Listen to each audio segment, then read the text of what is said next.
রাদিয়াল্লাহু তাআলা আনহু একজন দরিদ্র মানুষ। এবার আবু জেহেল উতবা সাইবা চিন্তা করে, ভিক্ষুককে আমরা ভিক্ষা দিব না, হযরতে আলীর কাছে পাঠাই। ভিক্ষুক তো আর হযরতে আলীকে চিনে না। ওই ভিক্ষুককে ডেকে বলে, ওই যে একটা লোক নামাজ পড়তেছে, নামাজটা যখন শেষ হবে তুমি তার কাছে হাত পাতবা। মক্কার ভিতরে সবচাইতে বড় লোক হচ্ছে এই লোকটা। এবার আমি আপনাদের কাছে জানতে চাই, আসলে উদ্দেশ্য আবু জাহেলের ভালো না খারাপ? কথা বলেন, ভালো না খারাপ? ইজ্জত দেওয়ার মালিক যিনি, তিনি কে? আল্লাহ যাকে চায় তাকে ইজ্জত দান করে, আল্লাহ যাকে চায় তাকে বেইজ্জতি করে। কথা বলেন ঠিক কিনা? এবার নামাজ যখন শেষ হইয়া যায়, হযরত আলীর কাছে ভিক্ষুকটা যখন হাতটা পাতে, আপনার মতো বড় লোক মক্কার ভিতরে কেউ নাই। হযরত আলীর চোখ দিয়ে পানি ঝরতেছে। আমাকে অপমান করার জন্য এরা ফন্দি করেছে, কৌশল করেছে, চক্রান্ত করতেছে। আমার আল্লাহকে ডেকে বলে, মালিক, আপনি যদি আমাকে বেইজ্জতি না করেন, দুনিয়ার কেউ আমাকে অসম্মান করতে পারবে না। কথা বলেন ঠিক কিনা? হযরত আলী রাদিয়াল্লাহু তাআলা আনহু ডেকে বলে, এরে ভিক্ষুক ভাই, তুমি কোনো চিন্তা করিও না, তোমার হাত দুইটা মুষ্টি করো, আমি কিছু পরিয়া ফু দিতে চাই। হাত দুইটা মুষ্টি করার পর হযরত আলী কি বলিয়া যখন ফু দিলেন, ফু দেওয়ার পর বলল, ওই যে আবু জাহেল উতবা সাইবা, তাদের সামনে গিয়া তোমার মুষ্টিটা খুলবা। এবার ওই ভিক্ষুক চলিয়া গেল। বলে আবু জাহেল উতবার সামনে যখন ভিক্ষুক মুষ্টিটা খুলছে, তাকাইয়া দেখে দুই হাতের ভিতরে দামি মণিমুক্তা। আল্লাহু আকবার। ইমামুল আউয়ালিন আল আখিরিন, বাহার সাদকা রহমাতান লিল আলামিন, শুধু ওজোদাস রহমাতান লিল আলামিন, মসজিদে ও শুধু হামার ইয়ে জমিন। দুইটা দামি দামি মণিমুক্তা দেখার পর আবু জাহেল বড় আশ্চর্য হইয়া যায়। ওই গ্রুপের থেকে তিনজন লোক হযরত আলীর কাছে আসিয়া বলে, আলী, জীবনে কত মণিমুক্তা দেখেছি, কিন্তু ভিক্ষুকের হাতে এত দামি মণিমুক্তা তুমি কিভাবে দান করলা, কোথায় পাইলা? তুমি তো একজন গরিব মানুষ। হযরত আলী রাদিয়াল্লাহু তাআলা আনহু বলেন, ইয়া আইয়ুহান নাস আনতুমুল ফুকারা আল্লাহুল গনিয়্যু, দুনিয়ার সবাই ফকির, আমার আল্লাহ ধনী। কথা বলতে হবে ঠিক কিনা? বলে, আমি কিভাবে কি করেছি তুমি আপনাদের কাছে জানতে চাও? বলে, অবশ্যই জানতে চাই। বলে, তোমাদের উদ্দেশ্য খারাপ ছিল, তোমরা আমাকে বেইজ্জতি করতে চাইছো, আমাকে তোমরা অসম্মান করতে চাইছো। আমি আমার পয়গম্বর উপরে 10 বার দরুদ পড়িয়া ওই ভিক্ষুকের হাতে আমি যখন ফু দিয়েছি, আমার আল্লাহ আমার নবীর উসিলায় আমাকে শুধু বেইজ্জতির থেকে হেফাজত করে নাই, বরং আল্লাহ তাআলা এই ভিক্ষুককে চিরদিনের জন্য ধনী বানিয়ে দিয়েছে। লা ইলাহা ইল্লাল্লাহ, লা ইলাহা ইল্লাল্লাহ। এবার ওই যে তিনজন লোক আবু জাহেলের গ্রুপ থেকে আসছে, ওই তিনজন ব্যক্তি আবু আলী হযরত আলীকে ডেকে বলে, আলী, যে পয়গম্বরের উপরে দরুদ প্রেরণ করলে আমার আল্লাহ তাআলা সম্মানের জিন্দেগি দান করে, দামি জিনিসের মালিক বানাইয়া দেয়। এর আলী, আমরা আর দেরি করতে চাই না, আমাদেরকে পড়াইয়া দেও লা ইলাহা ইল্লাল্লাহু মুহাম্মাদুর রাসূলুল্লাহ। এজন্য আমি আপনাদের কাছে আরজ করতেছিলাম, যত ধরনের বিপদ আপদ যখন আপনার সামনে আসবে, আপনি কি পড়বেন? কি পড়বেন? নগদ, নগদ পুরস্কার, নগদ। এজন্য আমরা যখনই বিপদের সম্মুখীন হব, আমরা নবীর উপরে দরুদ প্রেরণ করে যদি দোয়া করি, আমার আল্লাহ আমাকে সমস্ত বিপদ আপদ থেকে আল্লাহ হেফাজত করবেন। এজন্য যে কথা, তাহলে মক্কার দাম বেশি না মদিনার দাম বেশি? বলে, কেন? মক্কার ভিতরে কোরআন নাজিল হইছে বেশি। কথা বলেন। এবার আসেন, আমি যে সূরার আয়াত তেলাওয়াত করেছি, সূরার নাম সূরাতুল হাসর। সূরার নাম কি নাম? বলে, হুজুর আপনি বললে আমার জিজ্ঞেস করুন কে? বলে, আমি জিজ্ঞেস করতেছি এই কারণে, কারণ আপনি যদি আমাকে একটু সহযোগিতা করেন, আল্লাহ রাসূল বলেন আদ-দাল্লু আলাল খাইরি কাফাইলি, আমি একটা কথা বললে এক বছর ইবাদতের সওয়াব হবে। আপনি যদি আমাকে একটু সহযোগিতা করেন, আমার আল্লাহ আপনাকে এক বছর বেরিয়ে নফল ইবাদতের সওয়াব দান করবে। আলা রাসূলুল্লাহ সাল্লাল্লাহু আলাইহি ওয়াসাল্লাম আদ-দাল্লু আলাল খাইরি কাফাইলি, যারা নেক আমল করবা আর যারা নেক আমলের সহযোগিতা করবা, আমার আল্লাহ উভয়কে সমান সমান সওয়াব দান করবে। এজন্য আমি আপনাদের কাছে যে সূরার আয়াত তেলাওয়াত করছি, সূরার নাম সূরাতুল হাসর, কোরআনে কারীমের একটা 59তম সূরা। কততম? 59তম সূরা। আয়াত হচ্ছে 24টা, রুকু হচ্ছে 3টা।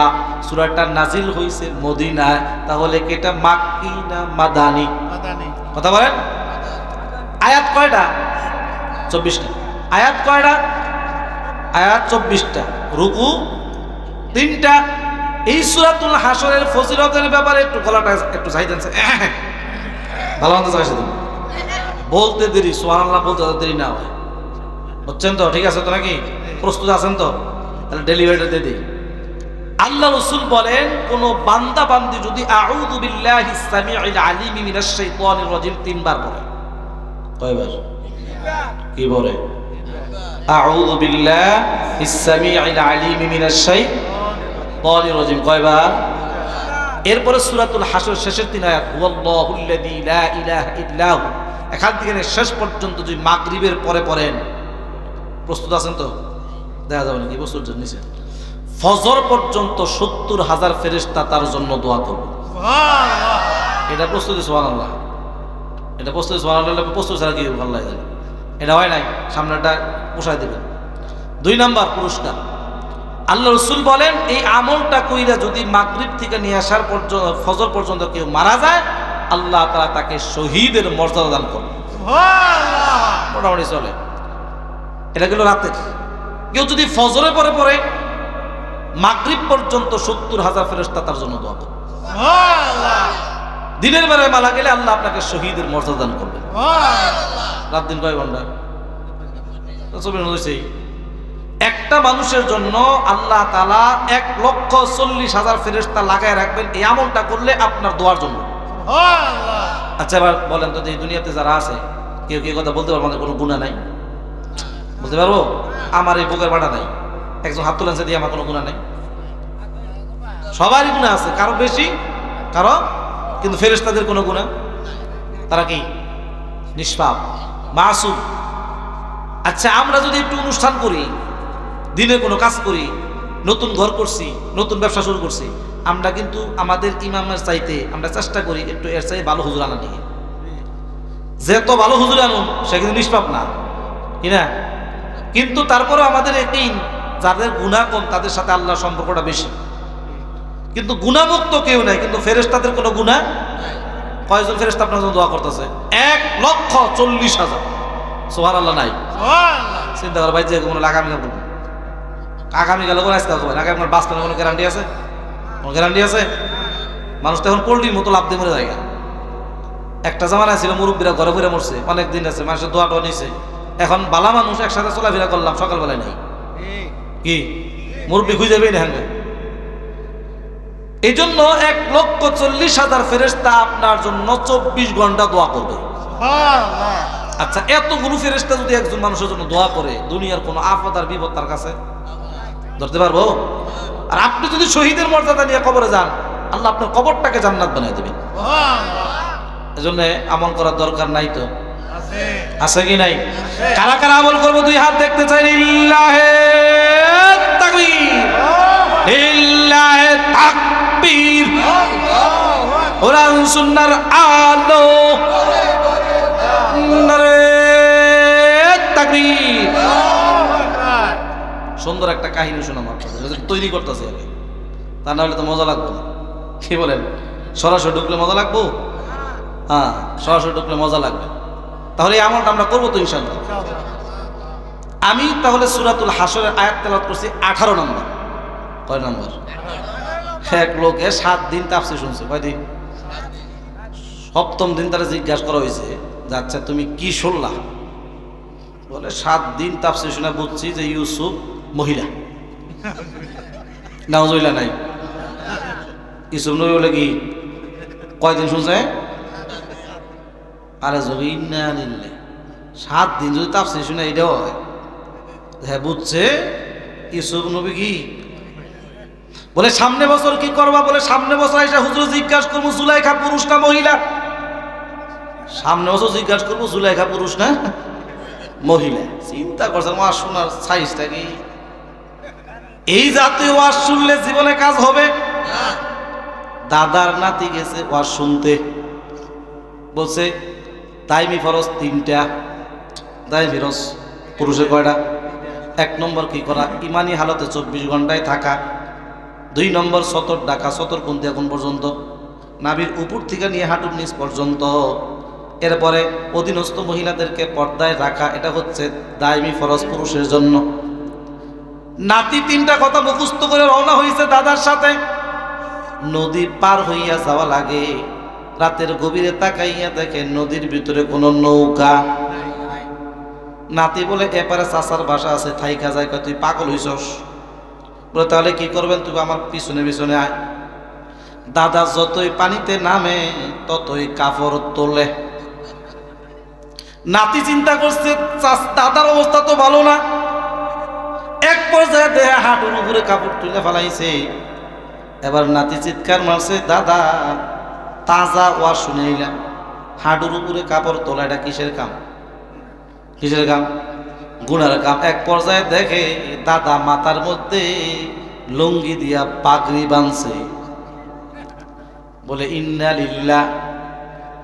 বলে এত কথা কসকে, তোর বাপের জন্মের আগের থেকে ওয়াজ শুনি। চিন্তা করছেন অবস্থাটা?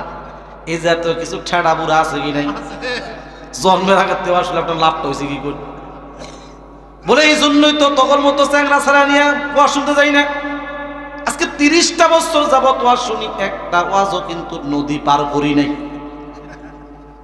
একটা ওয়াজও কি করে নাই? নদী পার করে নাই। আচ্ছা বলেন, এই জাতীয় ওয়াজ যদি কিয়ামত পর্যন্ত শুনে কোনো লাভ হবে? কোনো লাভ হবে? কোনো লাভ হবে না। এই জন্য আমি আপনাদের কাছে জিজ্ঞাসা করি যাতে আপনাদের আকর্ষণটা ঠিক থাকে। কথা বলেন ঠিক কিনা? এবার আসেন আমি আপনাদের সামনে সূরাতুল হাসরের 18 নম্বর আয়াত তেলাওয়াত করেছি। আল্লাহ তাআলা এই আয়াতের ভিতরে ঈমানদারদেরকে ডেকে আল্লাহ তাআলা একটা নসিহত করছেন। কয়টা? কাদেরকে নসিহত করছেন? ঈমানদারদেরকে। ঈমানদার কারা? আমরা যারা পড়ছি লা ইলাহা ইল্লাল্লাহ মুহাম্মাদুর রাসূলুল্লাহ। আল্লাহ ঈমানদারদেরকে নসিহত করে বলেন, ইয়া আইয়ুহাল্লাযীনা আমানু, হে ঈমানদারগণ, ইত্তাকুল্লাহ, তোমরা আল্লাহকে ভয় করো। কাকে? কথা বলতে হবে, কাকে ভয় করতে হবে? কোরআনে কারীমের ভিতরে নামাজের কথা আছে 82 বার, তাকওয়ার কথা, আল্লাহর ভয়ের কথা আছে 250 বার। সুবহানাল্লাহ নাই? এই যে কালকে যে আল্লাহওয়ালা আসবে দেখবেন তাকওয়ার ওয়াজ করব। কথা বলেন, আল্লাহওয়ালারা তো তাকওয়ার ওয়াজ করব। কারণ কি? এটা এমন একটা মেডিসিন, এই তাকওয়া যদি কার মধ্যে আসে, ওই বান্দা জীবন দিবে, কখনো আমার আল্লাহর নাফরমানি করবে না। আওয়াজ দিয়া বলতে হবে ঠিক কিনা? আল্লাহ বলেন, ইয়া আইয়ুহাল্লাযীনা আমানু ইত্তাকুল্লাহ, হে ঈমানদারগণ, তোমরা আল্লাহকে ভয় করো। আপনার প্রশ্ন, হুজুর আমার ভিতরে আল্লাহর ভয় কিভাবে আসবে? আল্লাহ পদ্ধতি বলে দেয়। কোরআনে কারীমের 4 নম্বর পারা 2 নম্বর পৃষ্ঠায় 2 নম্বর লাইনে আল্লাহ বলেন, ইয়া আইয়ুহাল্লাযীনা আমানু ইত্তাকুল্লাহা হাক্কা তুকাতিহি ওয়া লা তামুতুন্না ইল্লা ওয়া আনতুম মুসলিমুন।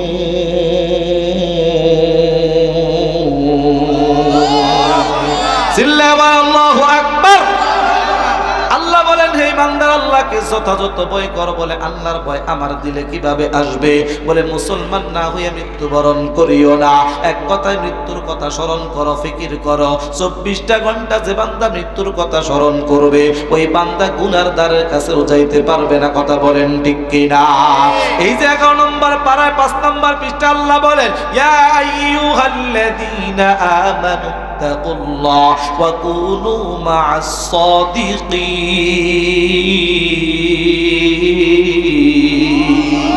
আল্লাহ বলে হে ইমানদার আল্লাহকে ভয় করো। বলে আল্লাহর ভয় আমার দিলে কিভাবে আসবে? বলে যারা আল্লাহওয়ালা পরহেজগার মুত্তাকি তাদের সাথে তুমি থাকো, তাদের কথা শোনো, তাদেরকে মহব্বত করো, ভালোবাসো, আমার আল্লাহ তোমাকেও মুত্তাকি বানাইয়া দিবে। 22 নম্বর পারা 6 নম্বর পৃষ্ঠা আল্লাহ বলেন ইয়া আইয়ুহাল্লাযীনা আমানুত্তাকুল্লাহ, হে ইমানদার তোমরা আল্লাহকে ভয় করো। বলে আল্লাহর ভয় আমার দিলে কিভাবে আসবে? আল্লাহ বলে ওয়াকুলু কাওলান সাদীদা, সত্য কথা বলবা, মিথ্যা কথা বলবা না। যে বান্দার দিলের ভিতরে আল্লাহর ভয়, ওই বান্দা জীবন দিতে রাজি, মিথ্যা কথা বলতে রাজি না। কথা বলেন ঠিক কিনা? আমি যে আয়াত তেলাওয়াত করেছি, আয়াতের ভিতরে আল্লাহ বলেন ইয়া আইয়ুহাল্লাযীনা আমানুত্তাকুল্লাহ, হে ঈমানদার তোমরা আল্লাহকে ভয় করো। বলে আল্লাহর ভয় আমার দিলে কিভাবে আসবে? আল্লাহ বলেন ওয়াল তানজুর নাফসুম মা কদ্দামাত লিগাদ, প্রত্যেকটা মানুষ যাতে পরকালের ফিকির করে, পরকালের চিন্তা করে। দুনিয়া ক্ষণস্থায়ী, আখিরাত চিরস্থায়ী। কথা বলতে হবে ঠিক কিনা? আজকে আপনি আর আমি যে দুনিয়ার জন্য পাগল, আমার পয়গম্বর ওই দুনিয়ার কথা হাদিসে পাকের ভিতরে বলেন লাউ কানাতিদ দুনিয়া তাদিলু ইনদা জানাহা বাউদাতিন মা সাকা কাফিরুন মিনহা শুরবাতা মাইন, যদি এই দুনিয়ার মূল্য আমার আল্লাহর কাছে একটা মশার পাখার সমপরিমাণ থাকতো, কোন কাফির মুশরিককে আমার আল্লাহ এক ডুব পানিও পান করাইতো না। কথা বলতে হবে ঠিক কিনা? এজন্য আমার আল্লাহ বলেন পরকালের ফিকির করো, পরকালের চিন্তা করো। দুনিয়া ক্ষণস্থায়ী, আখিরাত। কথা বলেন আখিরাত কি? দিন যত যাইতেছে পরকালের ফিকির আমাদের দিল থেকে বের হয়ে যাইতেছে। এই যে আপনারা তো কষ্ট করে মাহফিলের আয়োজন করছেন, এতগুলো মানুষ কি এলাকায় নাকি তার চাইতে বেশি আছে? কারণ আসলো না কেন? বলে দিলের ভিতরে পরকালের কি নাই, চিন্তা নাই, পরকালের ফিকির নাই। মনে করছে এইভাবে জীবন যাবে। বলে না, আপনার আমার এক সময় দাড়ি ছিল না, এখন দাড়ি কিন্তু পাকছে। কথা বলেন। আপনি আমি কিন্তু এক সময় যুবক ছিলাম, আমাদের এক সময় শক্তি ছিল, কিন্তু দিন দিন আমরা দুর্বল হইয়া যাইতেছি।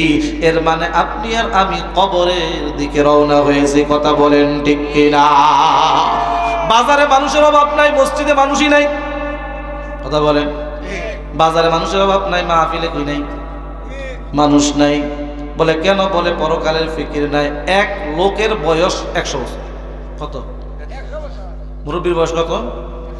হ্যাঁ, মধুপুরে জমিন লিজ নিছে 300 বছরের। বয়স কত? জমিন লিজ নিছে। মসজিদ ইমাম সাহেবকে বলে হুজুর চলেন, ভাড়া খাওয়া যা আছে হাতিয়া সব দিন, আপনি কিন্তু আমার জমিনটা একটু পাড়ায় আসবেন। ইমাম সাহেব গেছে, যা বলছে মুরব্বী বাবা এই জমিটা কার? বলে আমি 300 বছরের জন্য লিজ নিছি। বলে কি করবেন? বলে আমি নিয়ত করছি এখানে বাড়ি বানায় থাকবো। কে বলে? মুরব্বী বলে। ইমাম সাহেব একটা চিৎকার মারছে, আজরাইল মারা গেছে। কে মারা গেছে? মধুপুরের মানুষ সবাই একত্র গেছে, বললে তো বাঁচলাম। এই আজরাইল যদি মারা যায় আমাদের তো আর কেউ মারতে পারবে। কিন্তু আজরাইলও কিন্তু একদিন মোর। কথা বলেন, একদিন আজরাইলও কিন্তু মোর, মরণেরও কিন্তু একদিন মরণ হবে। যিনি থাকবেন তিনি কে? আল্লাহ বলেন কুল্লু মান আলাইহা ফান ওয়া ইয়াবকা ওয়াজহু রাব্বিকা যুল জালালি ওয়াল ইকরাম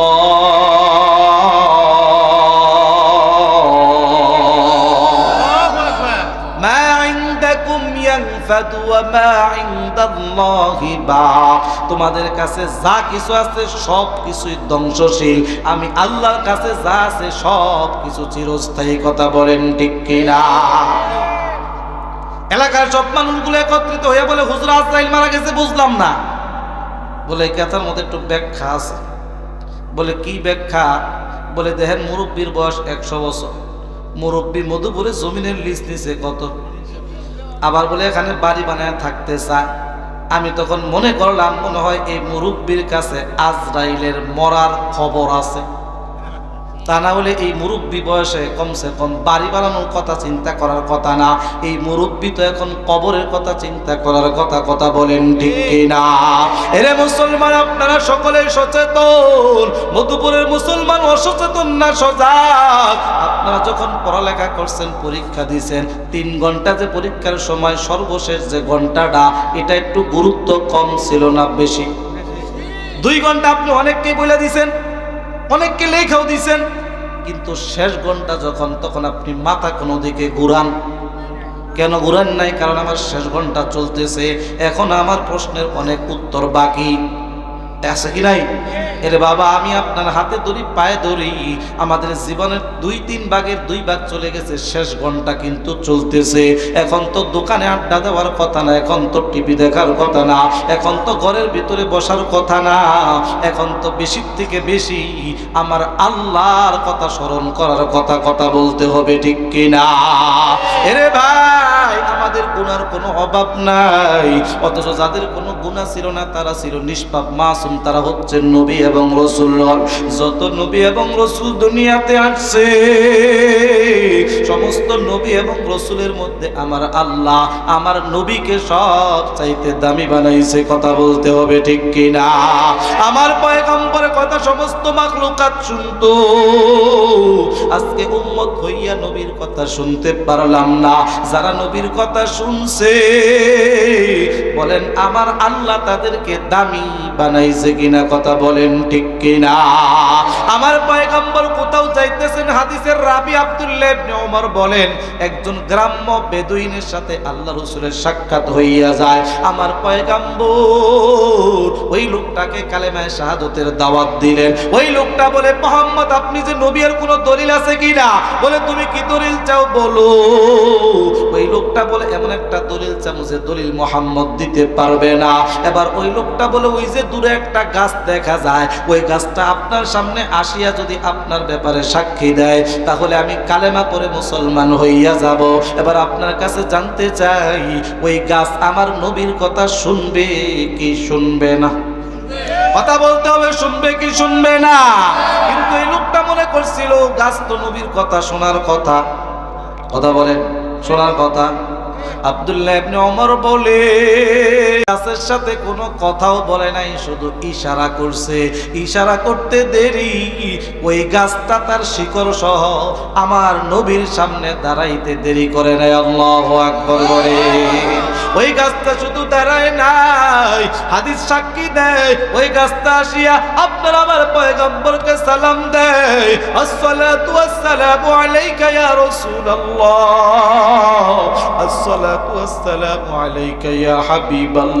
ওই গ্রাম্য লোকটা বড় আশ্চর্য হইয়া গেল, গাছও দেখি কথা বলে। আমার পয়গম্বর বলে, তুমি যেটাকে অসম্ভব মনে করো, আমার আল্লাহ আমার জন্য সব কিছুই সম্ভব করতে পারে, কথা বলেন ঠিক কিনা? ওই গাছকে আমার পয়গম্বর জিজ্ঞাসা করে, মান আনা, আমি কে? ওই গাছটা 3 বার বলে, সকলেই বলেন, আশহাদু আল্লা ইলাহা ইল্লাল্লাহু ওয়াহদাহু লা শারীকা লাহু ওয়া আশহাদু আন্না মুহাম্মাদান আবদুহু ওয়া রাসূলুহু। এই কথা 3 বার সাক্ষী দিছে কে? গাছে সাক্ষী দিছে কে? আরে মিয়া, সহিহ হাদিস বলতেছি, হাদিসের মধ্যে ঘটনা আসছে। আমার পয়গম্বর গাছকে ইশারা করার সাথে সাথে গাছ আবার আগের জায়গায় চলে গেল। আমার পয়গম্বর এই লোকটাকে ডেকে বলে, এবার তোমার পালা। তুমি মনে করেছিলা সব হুজুর মনে হয় এক হুজুর। সব সাপ এক সাপ না, কিছু সাপ আছে ধরা সাপ, কিছু আছে আবার কি গুকরা সাপ। সব নবীরে তুমি এক নবী মনে করছো? তুমি কি আমাকে আদম নবী মনে করছো? আমার আল্লাহ সমস্ত নবীদেরকে ডেকে বলছেন, আমাকে খুশি কইরা দুনিয়ার থেকে আইসো। আর আমার নবীকে আল্লাহ বলেন, দোস্ত আমি আপনাকে খুশি করবই। আল্লাহু আকবার বলে, আমি আপনাকে যেভাবেই হোক খুশি করবো, আমি আপনার জন্য যা ইচ্ছা তাই করতে পারি। মুসা আলাইহিস সালাম নবী আল্লাহকে দেখতে চাইছে, দেখতে পারছে। আমার নবীকে কোনোদিন আল্লাহর কাছে দোয়া করছে, রব্বি আরিনি, আমি আপনাকে দেখতে চাই।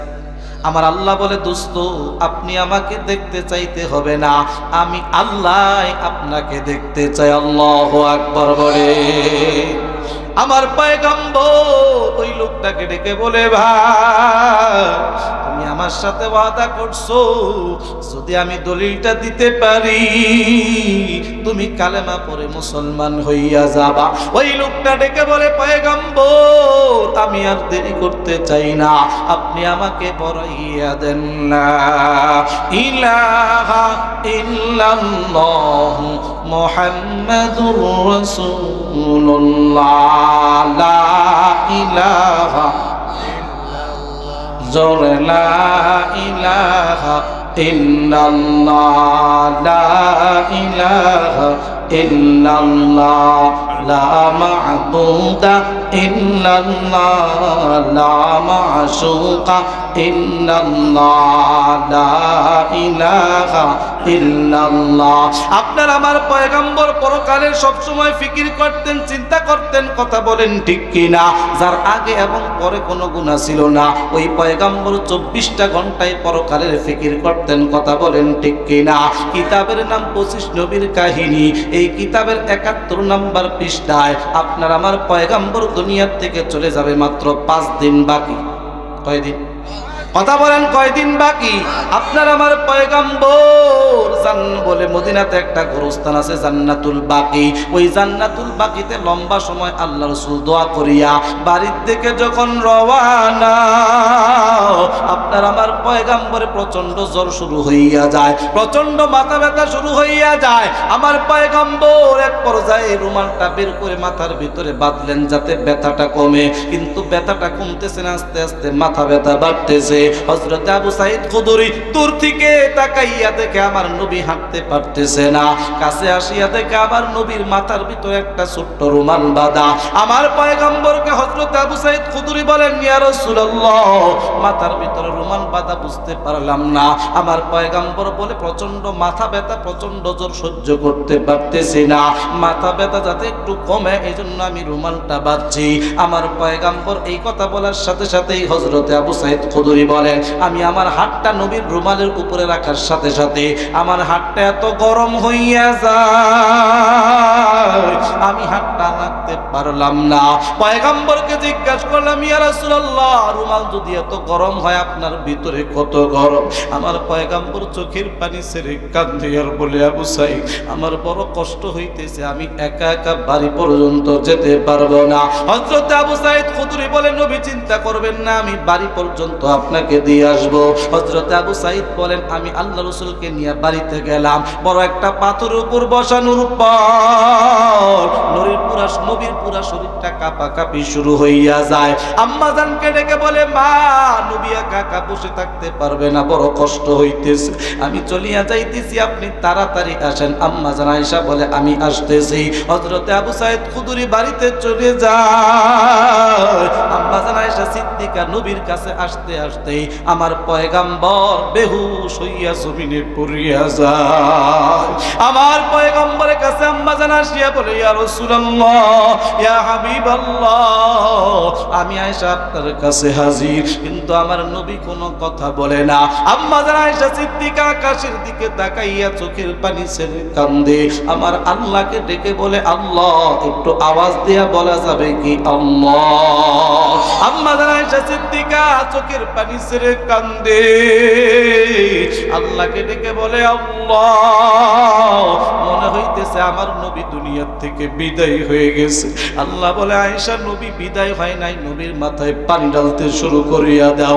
আপনার আমার পয়গম্বরের মাথায় পানি ঢালতে শুরু করিয়া দেওয়ার পর আপনার আমার পয়গম্বর চোখটা খুলে তাকাইলেন। আম্মা জান আবারও পাথরের উপর বসাইলেন। আমার নবীর ঘাটটা একদিকে বাঁকা হইয়া গেছে। আম্মা জান আয়েশা সিদ্দিকা ডেকে বলে, পয়গম্বর আপনার ঘাটটা একটু সোজা করে। আল্লাহ রাসূল চোখের পানি ছেড়ে কান্দে আর বলে, আয়েশা আমি ঘাটটা সোজা করতে পারতেছি না, আমার বড় কষ্ট হইতেছে। এরে আয়েশা আমি জোর আওয়াজে কথাও বলতে পারি না, আমার বড় কষ্ট হইতেছে। এরে আয়েশা তোমার কানটা আমার মুখের ভিতরে লাগাইয়া দাও। আমার পয়গম্বর স্ত্রী আম্মা জান কানটা মুখের ভিতরে লাগাইলে আমার পয়গম্বর চোখের পানি ছেড়ে কান্দে আর বলে, আয়েশা মনে হইতেছে দুনিয়ার থেকে চলে যাওয়ার সময় হয়ে আসছে। এরে আয়েশা আয়েশা মনে হইতেছে আমি আর বেশি দিন দুনিয়াতে থাকতে পারবো না। এই কথা বলিয়া নবী আমার চোখের পানি ছেড়ে কান্দে। হযরত আয়েশা নবীকে জড়াইয়া চোখের পানি ছেড়ে কান্দে আর বলে পয়গম্বর, আল্লাহু আকবার বলে। হযরত আয়েশা সিদ্দিকা বলে পয়গম্বর আপনি যদি এই জমিনে না থাকেন আমি আয়েশাও দুনিয়াতে বাঁচতে পারবো না। আমি তো আপনার মহব্বতে এই পর্যন্ত দুনিয়ার ভিতরে আছি। আমার পয়গম্বর বলে আয়েশা দুনিয়া থেকে চলে যাব, আমার দুইটা আবেদন, আমার দিলের ভিতরে দুইটা আকাঙ্ক্ষা। এক নম্বর আকাঙ্ক্ষা আমাকে একটু মসজিদে নবীতে পৌঁছাইয়া দাও। আমি আমার সাহাবীদেরকে জীবনের সর্বশেষ দেখাটা দেখতে চাই। আমি সাহাবায়ে কেরামদেরকে দুইটা নসিহত করতে চাই। আম্মা জান আয়েশা সিদ্দিকা বলে পয়গম্বর আমি মহিলা, আমি আপনাকে মসজিদ পর্যন্ত নিতে পারবো না। দুইজন সাহাবী হযরত আলী হযরত আব্বাসকে বলে যখন টাকা হইল, হযরত আলী নবীর সামনে দাঁড়াইয়া চোখের পানি ছেড়ে কান্দে। আমার নবীও কান্দে, হযরত আলীও কান্দে। আল্লাহ রাসূল হযরত আলীকে ডেকে বলে আলী তুই কেন কাঁদো? হযরত আলী বলে নবী আমার আপনার ঘাটটা একদিকে বাঁকা হয়ে আছে, পুরো শরীর মোবারক কাঁপতেছে, আপনার এই দৃশ্য আমি আলী জীবনে সহ্য করতে পারতেছি না। পয়গম্বর হযরত আলীকে ডেকে বলে আলী কথা বাড়াইস না, আমাকে একটু মসজিদে নবীতে নিয়ে যা, আমি সাহাবায়ে কেরামের সাথে দুইটা নসিহত করে চলে আসব। হযরত আলী নবীকে ধরলেন, নবীকে ডেকে বললেন পয়গম্বর পাটা জমিনের ভিতরে রাখেন। আমার পয়গম্বর চোখের পানি ছেড়ে কান্দে। হযরত আলী বলে কেন কান্দে? আমার নবী ডেকে বলে আলী আমার দুইটা পায়ের ভিতরে কোনো শক্তি নাই, আমি পা দুইটা জমিনের ভিতরে রাখতে পারতেছি না। হযরত আলী নবীকে জড়াইয়া চোখের পানি ছেড়ে কান্দে আর বলে পয়গম্বর আপনার গায়ে আল্লাহ তাআলা জান্নাতের 40 জন যুবকের শক্তি দান করেছেন, দুনিয়ার 4000 যুবকের শক্তি দান করেছেন। আল্লাহু আকবার বলেন। হযরত আলী ডেকে বলে পয়গম্বর আজকে আপনি এতটাই দুর্বল আপনার পাটা জমিনে রাখতে পারতেছেন না। আমার পয়গম্বর বলে আলী আমার দুই পায়ের ভিতরে শরীরের ভিতরে কোনো শক্তি নাই, আমি আস্তে আস্তে দুর্বল হইয়া যাইতেছি। হযরত আলী বলে পয়গম্বর আপনি কোনো চিন্তা করবেন না, আমি আপনাকে মসজিদ পর্যন্ত পৌঁছাইয়া দিব। হযরত আলী আবার নবীকে নিয়ে যখন রওনা, কিছু দূর যাওয়ার পর হযরত আলী নবীর পায়ের দিকে তাকাইয়া থেকে পাটা হেসরায়া হেসরায়া যাইতেছে। হযরত আলী চোখের পানি আর ধরে রাখতে পারতেছে না যে পয়গম্বর আল্লাহ তাআলা যাকে তো মহব্বত করেন ভালোবাসেন, আজকে এই পয়গম্বরের প্রতি দুর্বল পাটা জমিনে রাখতে পারতেছে না। পুরোটা রাস্তায় হযরত আলী কান্দে। মসজিদ নববীতে যখন পড়ছে সাহাবায়ে কেরাম আল্লাহ রাসূলের দৃশ্য দেখে সহ্য করতে পারতেছে না। আবু বকর রাদিয়াল্লাহু তাআলা আনহু একটা দৌড় দিয়া আমার পয়গম্বরকে জড়াইয়া কান্দে। আল্লাহকে ডেকে বলে মালিক নবীর এই দৃশ্য দেখার আগে আপনি আমাকে দুনিয়া থেকে কেন নিয়ে গেলেন না? যে নবী আপনি এত মহব্বত করেন যাকে আজকে সেই নবীকে দুইজন ধরে ধরে নিয়ে আসতেছে। আমার পয়গম্বর কান্দে, হযরত আবু বকর কান্দে, সাহাবায়ে কেরাম কান্দে। মসজিদ নববীর ভিতরে কান্নার রোল পড়িয়া যায়। এক পর্যায়ে আল্লাহ রাসূল হযরত আলীকে ডেকে বলে আলী সাহাবায়ে কেরামদেরকে বলো সাহাবায়ে কেরাম যাতে চোখের পানিগুলো মুছে ফেলে, আমি নবী সাহাবায়ে কেরামের চোখের পানি সহ্য করতে পারি না। আমার পয়গম্বরের কথা বলার সাথে সাথেই হযরত আলী ঘোষণা করলেন ও সাহাবায়ে কেরাম আমার নবী বড় কষ্ট করে আপনাদের পর্যন্ত আসছেন, আমার নবী দুইটা নসিহত করে চলে যাবেন, আপনারা একটু ব্যবস্থা করে দেন। আমার পয়গম্বরের কথা শুনিয়া সাহাবায়ে কেরাম নিশ্চুপ হইয়া গেলেন। চাতক পাখির মতো তাকাইয়া চোখ দিয়ে শুধু পানি বের হইতেছে। সাহাবায়ে কেরাম তাকাইয়া আছেন আমার নবী মসজিদে নবীর মেম্বরে বসিয়া। সমস্ত সাহাবায়ে কেরামদেরকে ডেকে বলে ও সাহাবায়ে কেরাম আপনারা আপনাদের নবীকে জীবনের সর্বশেষ দেখাটা দেখে নেন, আর কোনোদিন আপনারা নবীকে দেখতে পারবেন না, আমিও কোনোদিন আপনাদের সামনে বসে থাকতে পারবো না। সমস্ত সাহাবায়ে কেরাম চিল্লায় আর বলে পয়গম্বর আপনি এমন কথা বলবেন না, আপনি আপনি যদি দুনিয়াতে না থাকেন আমরাও দুনিয়াতে বাঁচবো না।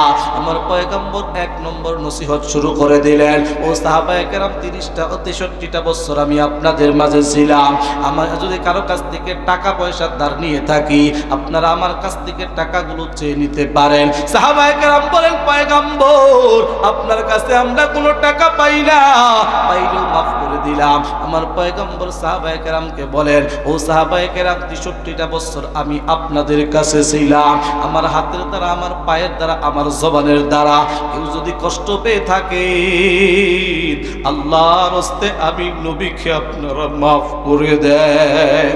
সমস্ত সাহাবায়ে কেরাম চিল্লায় আর বলে, পয়গম্বর আপনি এইভাবে কেন আমাদের কাছে মাফ চাইতেছেন?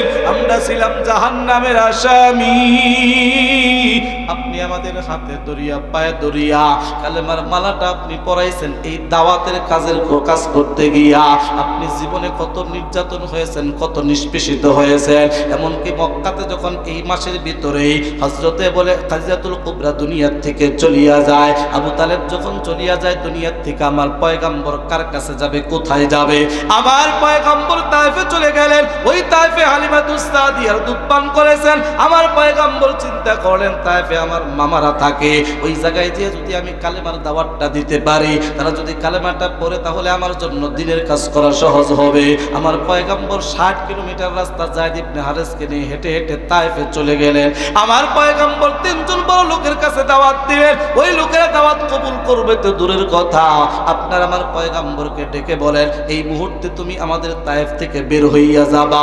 এবার দুষ্ট ছেলেদেরকে লেলাইয়া দিল, মক্কার থেকে পাগল আসছে, মক্কার এই পাগলকে তোমরা পাথর মেরে বের করে দাও। এই কথাটা শোনার সাথে সাথে যুবকরা আমার পয়গম্বর উপরে মুষলধারে বৃষ্টির মতো যখন পাথর মারে, এক একটা পাথর আমার পয়গম্বরের কাপড়কে ভেদ করে চামড়ার ভিতরে যখন ঢুকিয়া যায়, যায়েদ ইবনে হারেসা বলেন, আমার পয়গম্বরকে মারতে মারতে ওই সমস্ত দুষ্ট কাফেররা বেহুশ করিয়া জমিনে যখন ফালাইয়া দেয়, আবার উঠায়, আবার বার, এইভাবে 3 বার বেহুশ করে দেওয়ার পর যায়েদ ইবনে হারেসা আমার নবীকে কাঁধের উপরে উঠাইয়া ওই সমস্ত লোকদেরকে ডেকে বলে, রে যুবক, আমার নবীর মা নাই, আমার নবীর দুনিয়ার ভিতরে বাবাও নাই, এই নবীকে তোমরা আর এইভাবে মারিও না। যায়েদ ইবনে হারেসা বলেন, একটা বাগানের ভিতরে গিয়ে একটা পাথরকে লক্ষ্য করে বললাম, আমার পয়গম্বর একটু বিশ্রামের ব্যবস্থা করিয়া দে। এই কথা বলার সাথে সাথে বলে ওই পাথরটা আমার পয়গম্বরের সমান লম্বা হইয়া যায়। আমার পয়গম্বরকে যখন ওই পাথরের ভিতরে শোয়ানো হয়, আমার পয়গম্বরকে ওই জায়গার ভিতরে বেহুশ অবস্থায় শুয়ে আছে।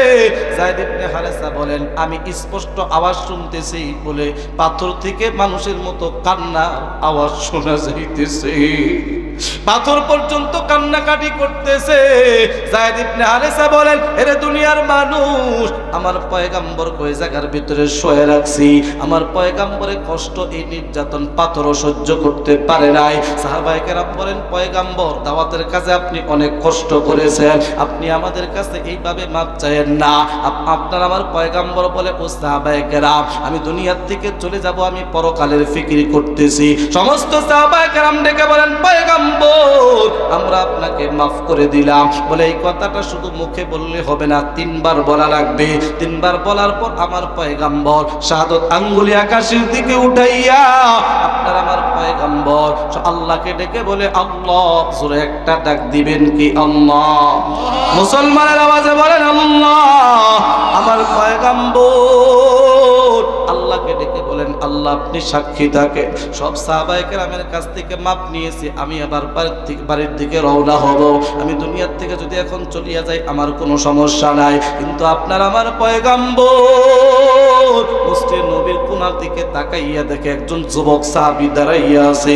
আপনার আমার পয়গম্বর যুবককে ডেকে বলে, ইয়া আইয়ুহাস শাবাব ইজলিস, এ যুবক তুমি বসিয়া যাও। 3 বার বলার পর যখন ওই যুবক বসে না, আবু বকর সিদ্দিককে ডেকে বলে, আবু বকর ওই যুবককে আমার সামনে হাজির করো। আবু বকর সিদ্দিক যুবককে হাজির করলেন। এবার যুবককে জিজ্ঞাসা করে, আইনা দারুকা, মাসমুক, তোমার বাড়ি কোথায়, কি তোমার নাম? ওই যুবক ডেকে বলে, পয়গম্বর আমার বাড়ি মদিনায়। বলে তোমার নাম কি? বলে আমার নাম হযরতে ওয়াক্কাস। বলে কি অপরাধ বলো?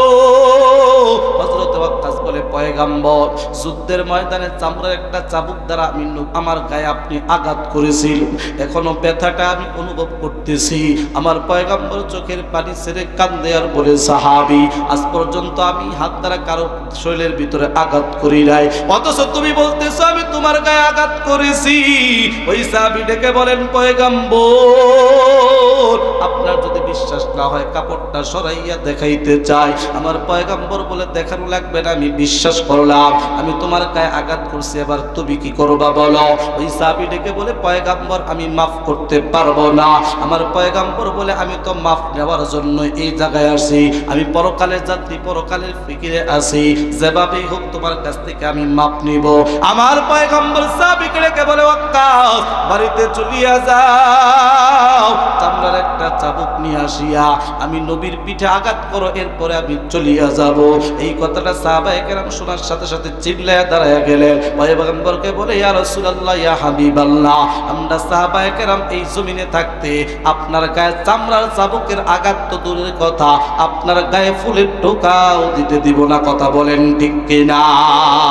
এরা ছোট বাড়ির মুসলমান, আমরাও সাহাবায়ে কেরামের মতো আল্লাহ রাসূলের আশিক, আমরাও বলতে চাই এই জমিনে কোনো কুলাঙ্গার, কোন নাস্তিক, কোন মুরতাদ যদি আমার নবীর বিরুদ্ধে কথা বলে, আমরা তাকে ছেড়ে কথা বলতে পারবো না, আওয়াজ দিয়া বলা যাবে কি ঠিক কিনা? এই কথার পক্ষে কারা কারা দুই হাত দেখতে চাই? লিল্লাহি তাকবীর। ইসলামের শত্রুরা, আওয়াজ দিয়ে বলেন, ইসলামের শত্রুরা, লিল্লাহি তাকবীর। আমি আপনাদের কাছে জানতে চাই, অনেক ভণ্ড পীরের বিরুদ্ধে কথা বলার কারণে মসজিদের ইমামের চাকরি চলে যায়, কথা বলেন। অনেক বক্তাকে স্টেজ থেকে নামায়া দেয়।